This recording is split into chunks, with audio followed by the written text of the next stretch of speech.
ออกคนสำหรับการเจอมาการเตียนเองขยมอาดาส้มจุ่มเรียวสัวจ้า Hi guys how are you today อาดา welcome back ថ្ងៃនេះនាងខ្ញុំមានមុខម្ហូបពិសេសចាឆាខ្ទិះខ្យងប៉ារ៉ាមកជូនបងប្អូនណា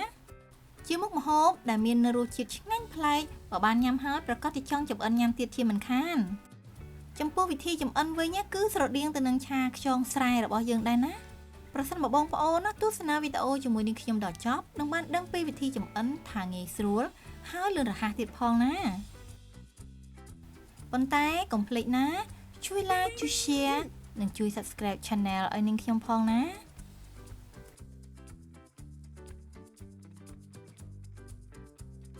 សម្រាប់គ្រឿងផ្សំគឺនាងខ្ញុំមានខ្យងប៉ារ៉ានេះគឺចំនួន1គីឡូក្រាមចា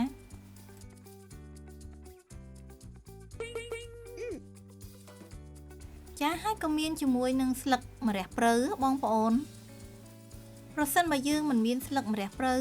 យើងអាចដាក់ជីនាងវងក៏បានដែរចាសម្រាប់គ្រឿងផ្សំផ្សេងទៀតនាងខ្ញុំមានដូចជាទឹកត្រីចាទឹកស៊ីអ៊ីវជាមួយនឹងប្រេងខ្យងចានេះគឺប្រេងម្ទេសបងប្អូនចាជាមួយនឹងអំបិលខ្នុរជាមួយនឹងស្ករសជាមួយនឹងសណ្តែកដីបងប្អូនចាហើយក៏មាននៅខ្ទឹមសជាមួយនឹងម្ទេសហឹរជាមួយនឹងម្ទេសម៉ាឡេចាបន្តមកគឺនាងខ្ញុំមានម្ទេសឆ្អើរចាសម្រាប់ខ្ទិះដូងគឺយើងត្រូវប្រើខ្ទិះដូងដើមបងប្អូនចានេះសម្រាប់ខ្ទិះដូងគឺយើងយកតែខ្ទិះដើមឯងបងប្អូនចាសម្រាប់ខ្ទិះចុងគឺយើងអត់យកទេឬក៏យើងអាចប្រើជាខ្ទិះកំប៉ុងក៏បានដែរដូចគ្នាចាហើយក៏មាននៅគល់ស្ក្រៃស្លឹកក្រូចសើចចាជាមួយនឹងល្មៀតជាមួយនឹងរំដេងខ្ទឹមក្រហមនិងខ្ទឹមសទៀតណាបងប្អូនសម្រាប់ម្ទេសឆ្អើរគឺយើងយកទៅដាក់ត្រាំទឹកឲ្យរីកហើយយកគ្រាប់ចេញដើម្បីកុំឲ្យហឹរហើយចិញ្ច្រាំឲ្យម៉ត់ណាចាសម្រាប់ស្លឹកក្រូចសើចនេះដែរគឺនាងខ្ញុំហាន់ជាសរសៃស្ដើងសម្រាប់ទុករោយពីលើឆាដែលយើងឆ្អិនជាមួយនឹងម្ទេសម៉ាឡេចាដោយបន្ថែមជាមួយនឹងម្ទេសហឹរផងដែរណាបងប្អូនចាសម្រាប់សណ្តែកដីវិញណាគឺនាងខ្ញុំបុកឲ្យម៉ត់ខ្លះចាសម្រាប់យើងទុកឆាហើយក៏ទុកនៅទាំងមូលខ្លះដើម្បីយើងរោយនៅពេលដែលឆារបស់យើងឆ្អិនណាចាគ្រឿងផ្សំបន្ទាប់គឺខ្ទឹមសនាងខ្ញុំចិញ្ច្រាំខ្ទឹមសដើម្បីទុកឆាណាបងប្អូនបន្តមកទៀតគឺនាងខ្ញុំចាប់ផ្ដើមហាន់នៅគល់ស្ក្រៃសម្រាប់គល់ស្ក្រៃដែរបងប្អូនអាចបុកក៏បានឬក៏អាចក្រឡុកជាមួយនឹងម៉ាស៊ីនក៏បានដែរចាដោយសារតែនាងខ្ញុំមិនមានពេលវេលាចម្អិនច្រើនណាដូច្នេះហើយនាងខ្ញុំយកគ្រឿងនេះគឺយកទៅក្រឡុកជាមួយនឹងម៉ាស៊ីនតែម្ដងណាបន្ទាប់ពីរៀបចំគ្រឿងផ្សំរួចរាល់អស់ហើយគឺនាងខ្ញុំចាប់ផ្ដើមដាក់ខ្ទះចាដាក់ប្រេងឆាឲ្យក្តៅបន្តមកគឺយើងដាក់ខ្ទឹមសចិញ្ច្រាំហ្នឹងចូលឆាឲ្យឈ្ងុយសិនណា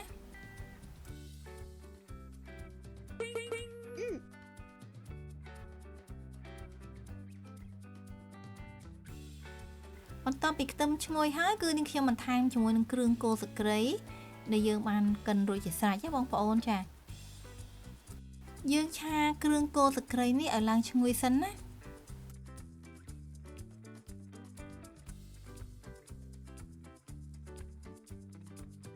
បន្ទាប់មកទើបយើងបន្ថែមម្ទេសឆ្អើរចាចូលឆាជាមួយយើងឆាគ្រឿងរបស់យើងហ្នឹងជាមួយនឹងម្ទេសឆ្អើរហ្នឹងឲ្យឡើងឈ្ងុយនិងឲ្យឡើងពណ៌ក្រហមល្អសិនណាបងប្អូន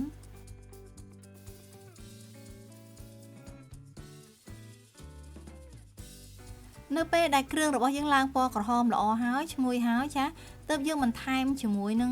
ខ្ទិះដូងចាគឺនាងខ្ញុំបន្ថែមចំនួនពាក់កណ្ដាលចានចង្កឹះសិនណាបងប្អូន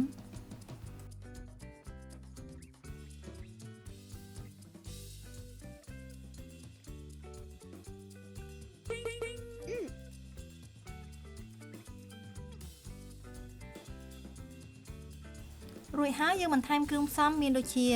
ទឹកត្រីចាចំនួនកន្លះស្លាបព្រាបាយបងប្អូនចា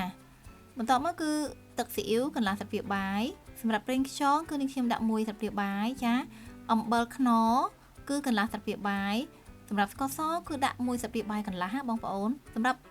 ប្រេងម្ទេសវិញគឺប្រើ1ស្លាបព្រាបាយចាសម្រាប់ប្រេងម្ទេសប្រសិនបើបងប្អូនចូលចិត្តញ៉ាំហឹរអាចថែមច្រើនជាងនេះបានណាចាបន្ទាប់មកយើងឆាគ្រឿងផ្សំរបស់យើងឲ្យចូលជាតិគ្នាសិនណាចាបន្ទាប់ពីយើងឆាចូលជាតិគ្នាហើយគឺយើងបន្ថែមជាមួយនឹង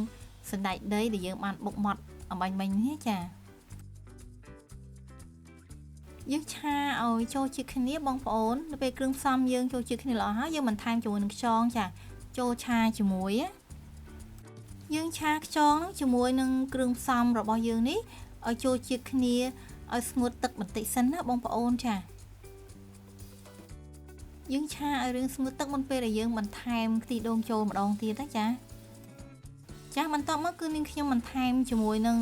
ខ្ទិះដូងណាចាដែលនៅសល់នឹងចំនួន1ចានចង្កឹះទៀតណាបងប្អូនចា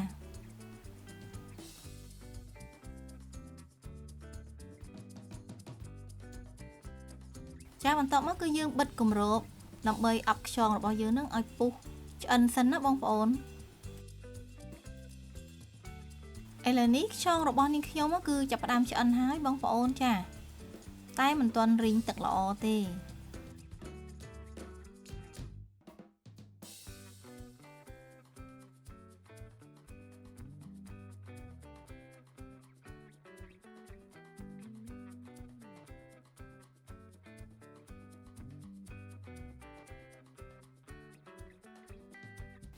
ចានៅពេលដែលខ្យងរបស់យើងឆ្អិនហើយនេះបងប្អូនចានៅពេលដែលឆ្អិនហើយគឺយើងបិទភ្លើងក្រឹបតែម្ដងចារួចហើយយើងបន្ថែមជាមួយនឹងស្លឹកម្រះព្រៅចូលគឺជាការស្រេចតែម្ដងចា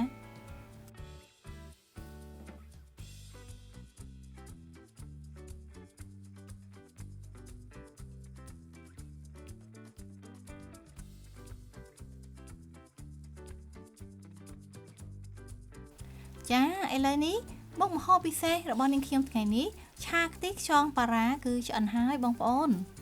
គឺមានក្លិនឈ្ងុយហើយរសជាតិឆ្ងាញ់តែម្ដងណាចាហើយប្រសិនបើយើងបានចម្អិនញ៉ាំជួបជុំគ្រួសារទៀតណាគឺកាន់តែពិសេសជាងនឹងទៅទៀតណាបងប្អូនចាហើយប្រសិនបើបងប្អូនណាមានចម្ងល់អ្វីអាច comment នៅខាងក្រោមវីដេអូរបស់នាងខ្ញុំបានណាចារួចហើយគឺយើងបន្ថែមជាមួយនឹងសណ្តែកដីចូលចាជាមួយនឹងស្លឹកក្រូចសើចជាមួយនឹងម្ទេសម៉ាឡេជាមួយនឹងម្ទេសហឹរបងប្អូនចាសម្រាប់សាច់ខ្យងវិញបងប្អូនគឺស្រួយឆ្ងាញ់មែនតើណាចាប្រសិនបងប្អូនណាពេញចិត្តនៅវីដេអូរបស់នាងខ្ញុំណាកុំភ្លេចណាជួយ like ជួយ share និងជួយ subscribe channel ឲ្យនាងខ្ញុំផងណាបងប្អូនណា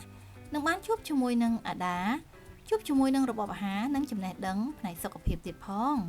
ជាចុងក្រោយនាងខ្ញុំក៏សូមអរគុណសម្រាប់ការចំណាយពេលវេលាដ៏មានតម្លៃក្នុងការទស្សនាវីដេអូរបស់នាងខ្ញុំណាជួបគ្នានៅវីដេអូក្រោយៗទៀតជម្រាបលាអរគុណ